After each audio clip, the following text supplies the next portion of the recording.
नमस्ते बिटिया, हमेशा खुश रहो। Myself JVN doctor Puja Sharma, assistant professor in Swasthavritta department, faculty of Ayurvedic science, Jyoti Vidyapeeth, women's university, Jaipur, Rajasthan. Today's topic is cholera part 2। Means इससे पहले हम कॉलेरा का डिस्कशन कर चुके हैं जो कि पार्ट 1 के नाम से था। फिर हम यहाँ पे कॉलेरा का नेक्स्ट पार्ट पढ़ते हैं। So now we are going to start. Here we discuss about और learn about mode of transmission occurs for man to man. क्या क्या ट्रांसमिशन के मेथड्स और मोड हो सकते हैं कॉलेरा के रेस्पेक्ट में। First one is faecally contaminated water. In this we include और we studied that uncontrolled water sources such as wells, lakes, ponds, streams, rivers pose a great threat। Means जो open water है जिसमें easily अपना faecal matter mix हो सकता है या उसको जाके कंटामिनेटेड कर सकता है, इन्फेक्ट कर सकता है, तो वो वाला वाटर इन्फेक्शन फैलाने के चांस ज़्यादा है। वो खुद भी उस वाटर के कंटामिनेटेड होने के चांस ज़्यादा है और उसके through man to man contaminated होने के चांसेस ज़्यादा होते हैं। Then contaminated food and drinks. Ingested of contaminated food and drinks have been associated with the outbreak of cholera. Bottle feeding could be a significant risk factor for infants. Fruits and vegetables washed with contaminated water can be a source of infection. After preparation, cooked food may be contaminated through the contaminated hands and flies. मतलब अगर हम जो खाना बनाने जा रहे हैं उसको, उन सब्जियों को अगर कंटामिनेटेड वाटर से धोते हैं तो भी चांसेस हैं। अगर उसको यूज़ करते हैं सब्जी या खाना बनाने तो कंटामिनेटेड वाटर को यूज़ कर रहे हैं तो चांसेस हैं। चलो खाना भी बन गया, सब कुछ हो गया। आफ्टर कुक्ड अगर हम उसको सर्व कर रहे हैं और उस पर मक्खी आके बैठ जाती है, अगर वो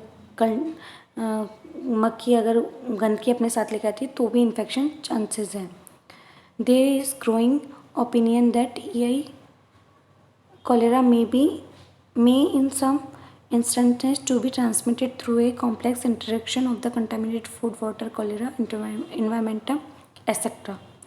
Then direct contact कैसे होता है? In developing countries, a considerable proportion of cases may result from secondary transmission. Example, person to person transmission through contaminated fingers while carelessly handling excreta and vomit of patients and contaminated linens and formalities. Then incubation period from a few hours to 5 days, but commonly 1 to 2 days. Pathogenesis. The main symptom of cholera is diarrhea. Diarrhea in cholera was attributed in the past to such factors as increased permeability of the intestinal epithelial cell, increased peristalsis, mucosal damage, and increase in mesenteric blood flow and failure of the sodium pump. Then clinical feature की बात करते हैं। Clinical feature, the severity of cholera is independent on the rapidity and duration of fluid loss। कि उसका कितने severe level पे है, कितना फ्लूइड लॉस हो चुका है, इस पर सीवियरिटी डिपेंड करती है। Epidemiological studies have shown that more than 90% of cholera cases are mild and clinically indistinguishable from the other acute diarrheas. However, a typical case of cholera shows in 3 stages. अब यहाँ पे cholera के cases की 3 stage की बात करते हैं। First one is stage of evacuation, second one is stage of collapse and third one is stage of recovery. Stage of evacuation में क्या है? The onset is abrupt with profuse, painless, watery diarrhea followed by vomiting. The patient may pass as many as 40 stools in a day. The stools may have rice water appearance.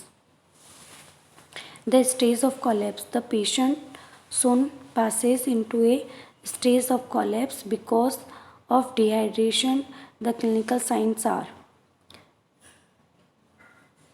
hollow cheeks, scaphoid abdomen, subnormal temperature, Washerman hands, feet, absent pulse, unrecorded blood pressure, loss of skin elasticity, shallow and quick respiration, etc. फिर second stage of recovery की बात करते हैं। If death does not occur the patient begin to show sign of clinically improvement, the blood pressure begins to rise, the temperature returns to normal and urine secretion is reestablished। ये सब recovery के stages बताए गए हैं कि इसमें सब कुछ धीरे धीरे नॉर्मल होने लग जाता है। Then laboratory diagnosis of cholera की बात करते हैं। इसमें क्या क्या स्टेज होती है? Laboratory method of diagnosis are required to confirm the diagnosis. उसमें क्या क्या हो सकता है? पहला, collection of stool, then rectal swab, then if no transport medium is available, a cotton tipped rectal swab should be soaked in a liquid stool placed in a sterile plastic bag, tightly sealed and sent to the testing laboratory। then इसमें वॉमिटस हो सकता है, water, food samples हो सकता है, transportation हो सकता है, फिर डायरेक्ट एग्जामिनेशंस के मेथड है, कल्चरल मेथड है और कैरेक्टराइजेशन है। देन हम बात करते हैं in detail collection of stool. Collection of stool में क्या है? Fresh specimen of stool should be collected for laboratory examination. Samples should be collected before the person is treated with antibiotics. मतलब जब वो एंटीबायोटिक्स लेने लगा उससे पहले ही सैंपल लेना ले लिया जाता है। कलेक्शन में be made generally in one of the following weeks. मतलब कलेक्शन इनमें से कोई से भी मेथड से लिया जा सकता है, जैसे रबड़ कैथेटर हो गया। इसमें क्या होता है? Collection by the catheter is the best method but it is complicated under field condition. Soft rubber catheter sterilised by boiling should be used. The catheter is introduced for at least 4 to 5 centimeter into the rectum. The specimen voided may be collection directly into the transport. Okay. Then next one is rectal swab. Swab consisting of 15 to 20 centimeter long wooden stick with one end wrapped with absorbent coater sterilized with by autoclaving have been found to be satisfactory। then vomitus, collection of stool हो गया। अब next one is vomitus।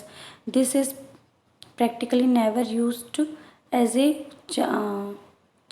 chances of isolating vibrios are much less and there is no advantage। Next one is water sample containing 1 to 3 liter of suspected water should be collected in sterile bottle। Then food samples हो सकता है। Transportation हम बता ही चुके हैं। Direct examination में क्या होगा? Direct examination if a microscope with a dark field illumination is available then we can use this method. ये यहाँ पे हमने इन शॉर्ट में कॉलेरा के नेक्स्ट पार्ट को कवर किया है। एज़ यूजुअल आप डिटेल्स के लिए अपनी रेफरेंस बुक्स को प्रेफर करेंगे as example doctor Sarvesh Kumar Agarwal, K Park. Then इस जो आज हमने क्लास में पढ़ा है, देखा है, उसके रिगार्डिंग टॉपिक्स, क्वेश्चन टॉपिक्स हो सकते हैं कि write down the mode of transmission of cholera, describe the laboratory diagnosis of cholera at class. Thank you so much.